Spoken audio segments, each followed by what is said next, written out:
E aí pessoal, beleza? Professora Juliana, e no vídeo de hoje nós vamos falar o porquê que o papel é feito de árvores.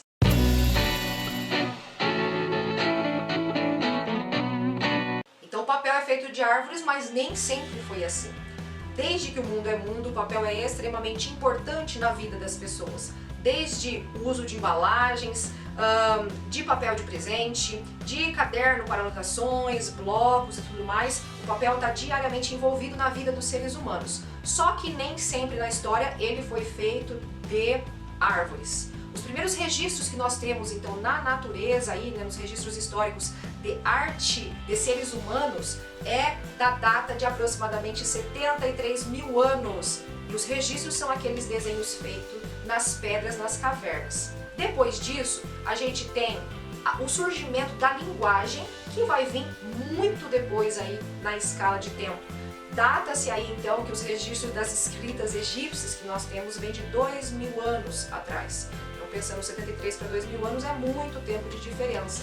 E esses registros então eram as imagens hieroglíficas e cuneiformes que eles deixaram para poder se comunicar. Esse idioma era escrito tanto em rochas quanto em placas de barro molhado. E esse barro por vezes era cozido para que essa escrita ficasse fixa naquela placa. E esses mesmos egípcios é que foram os pioneiros na criação do artigo papel através de árvores. Eles utilizaram uma árvore de aproximadamente 4,5 metros que era cultivada nas margens do rio Nilo, chamada de papiro. Esse papiro recebeu o mesmo nome, papiro árvore, também recebeu o nome no papel. Os egípcios cortavam os talos dessa árvore em tiras finas, prensavam e secavam esses talos. E a partir desses talos, desses pedaços, eles conseguiam escrever. Isso também gerou para eles uma certa comodidade, no sentido de que os papiros eles eram mais leves, mais compactos, não tão pesados quanto as placas de barro que eles utilizavam, e era muito mais fácil de fazer o transporte. São os papiros que nós temos hoje nos museus à exposição. Depois de algum tempo, eles começaram a utilizar tábuas de madeira cobertas de ceras de abelha, inclusive as crianças nas escolas. E pensando agora na região da Europa, o uso do papel veio chegar muito depois do que o uso de papel pelos egípcios. Estima-se que no ano de 1690 nós teríamos então na Europa a primeira fábrica de trapos. Isso aí, eles utilizavam trapos, restos de tecido, principalmente de algodão, para poder fazer os papéis. O problema é que chegou a um determinado tempo em que eles aumentaram a produção desses papéis feitos de algodão e outros tecidos e acabou-se que não havia mais trapo suficiente para fazer essa confecção. É depois desse período então que nós temos o surgimento do papel feito de árvores. Como havia então mais árvores do que trapos, as árvores então foram utilizadas como matéria-prima para produzir esse artigo. Em 1863 foi feito o primeiro jornal de papel de árvores impresso na Europa. E como que o papel vindo das árvores é confeccionado atualmente? Os madeireiros então precisam cortar essas árvores, carregar essas árvores, colocar em caminhões e levar para as usinas.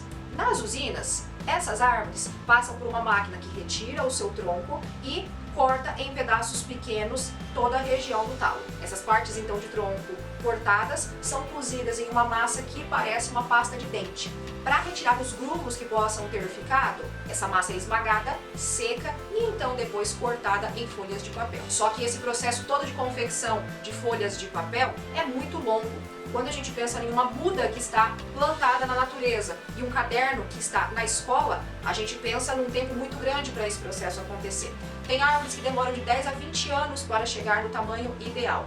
Então, pensando nessa perspectiva, nós precisamos então trabalhar com a reciclagem.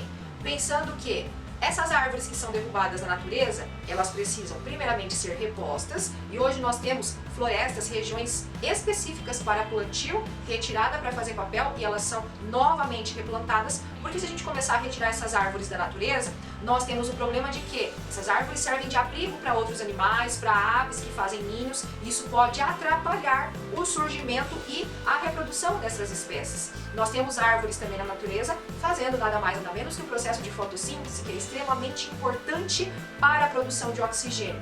E quando a gente pensa na retirada dessas árvores, nós temos que pensar que o desmatamento aumentou muito nos últimos anos e nós temos uma produção de CO2 muito alta e um plantio de árvores muito baixo. Ao contrário, o que nós estamos fazendo é produzir cada vez mais CO2 e retirar cada vez mais árvores, seja para fazer papel, para transformar em área rural, área urbana, construções, né? Isso tem prejudicado o desenvolvimento das árvores na natureza. E em se tratando do próprio papel, são necessárias 24 árvores para a gente confeccionar 1 tonelada de papel, ou seja, aproximadamente aí 200 mil folhas de papel. E quando a gente pensa que as florestas estão perdendo, que essas fábricas de papel estão poluindo o ar, que uma folha de papel jogada no lixo vai demorar de 6 a 9 anos para se decompor em um aterro, nós precisamos pensar na reciclagem. Uma folha de papel, quando bem utilizada e depois mandada para a reciclagem, ela pode ser reutilizada, ou seja, reciclada até 7 vezes. Então, se eu reciclar 1 tonelada de papel, pode me ajudar a preservar 17 árvores. Pensando que essa tonelada pode ser reciclada até 7 vezes, eu posso então preservar 117 árvores da natureza quando eu faço o processo de reciclagem. Hoje nós já substituímos muito do papel por tablets, por computadores, mas a gente precisa cuidar da natureza. E esse vídeo é para você se informar da importância que nós temos por trás da fabricação de papel, porque você já sabe, biologia não é só para você escrever, anotar, tirar 10 no Enem no seu vestibular e gabaritar a sua prova de ciências da natureza. Não só. Biologia é para a sua vida.